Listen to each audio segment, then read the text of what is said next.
Savior. Today has been a day and a half. It's been one of those days that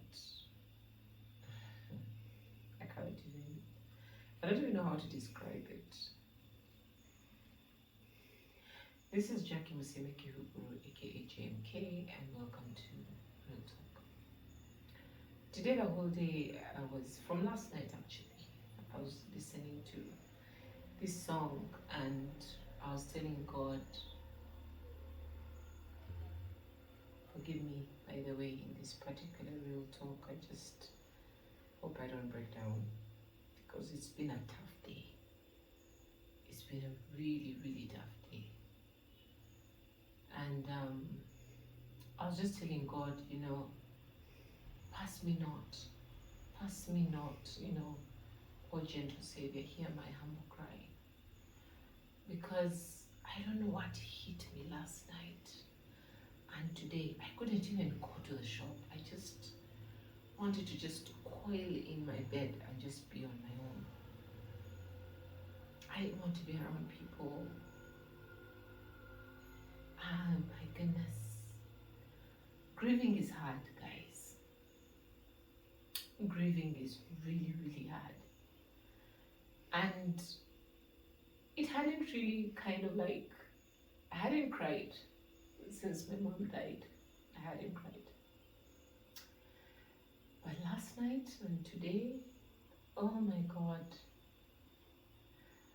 After dropping my son in the morning, I came back and I felt this, there's this load on your chest, and I just felt like I needed to release something.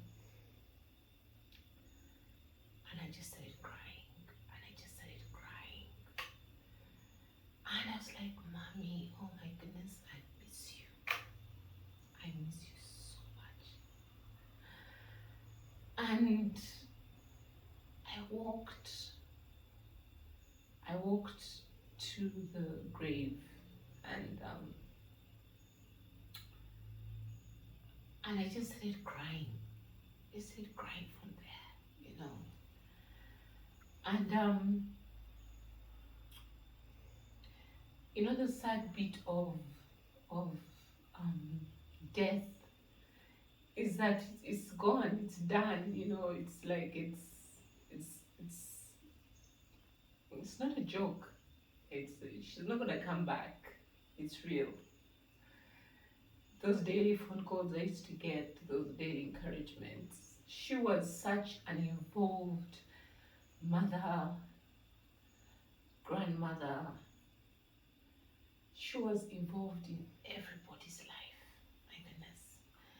And I called my sister Juliet and I was like, Juliet, it's such a tough time. I haven't sent it on the family chat. I was like, it's such a tough time today. It's so hard. And my sister said something. She was like, all of us are going to grieve. All of us are grieving. All of us are grieving differently. All of us are grieving differently. All of us are going to feel like we're sick. All of us are going to feel like we're low. All of us are going to feel like, But, the thing with Mommy was she was such...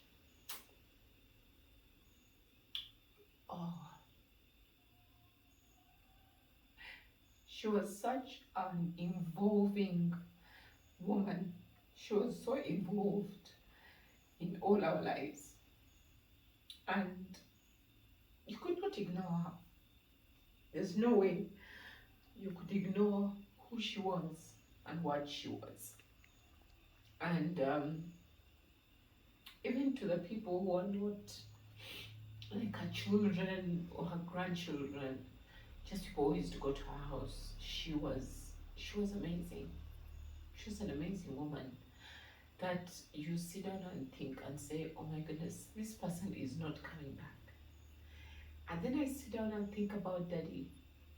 I think I called him today and, just his voice alone, showed that he's low.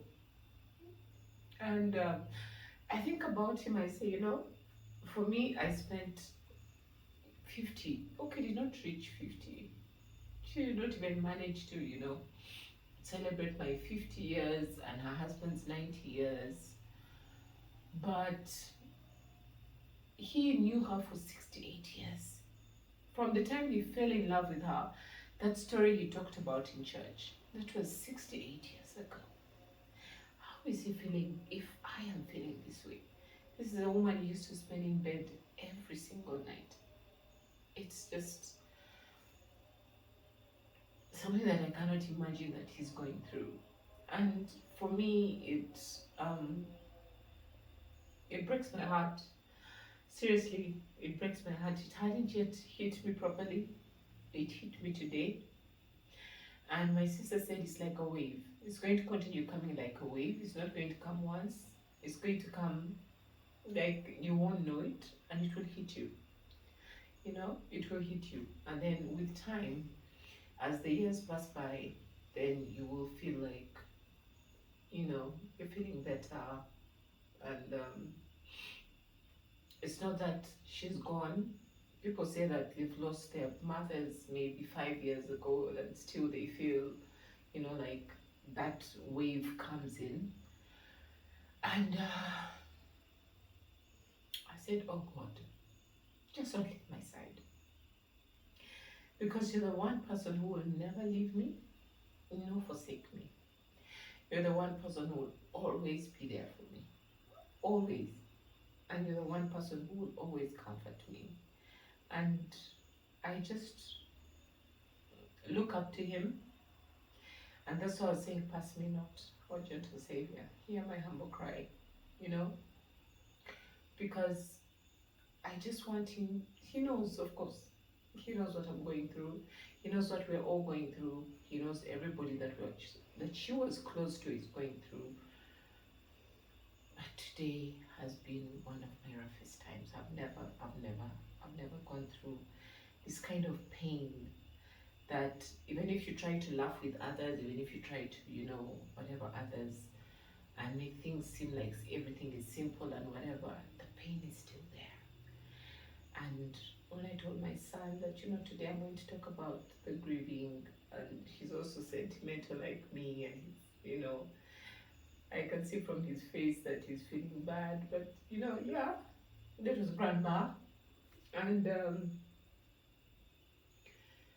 she's a person who was really close to all of them. All of them. I mean, even my phone has a picture with him and her.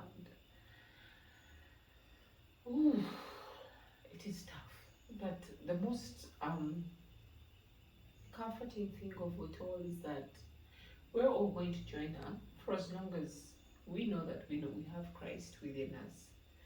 One day we will join her and meet with her and find her. For me, that's the only comfort I have. That one day I will meet with her. I will find her. I don't know how we're going to be in heaven, whether we're going to be like spirits or whatever. I don't know. But I know that my mom and Godwin are having a blast now. And that's life. People are born, people die. That's how the world is. But we thank God. I thank God for the years. What I've decided to do after today is I thank God for the years that I spent with her. I thank God for the good moments. I try to remember all the phone calls. Sometimes I smile at the things she used to tell me. And I just say, you know what, Lord, let me just remember the happy moments. I think that's the best thing to do. I love you all, and this is Real Talk.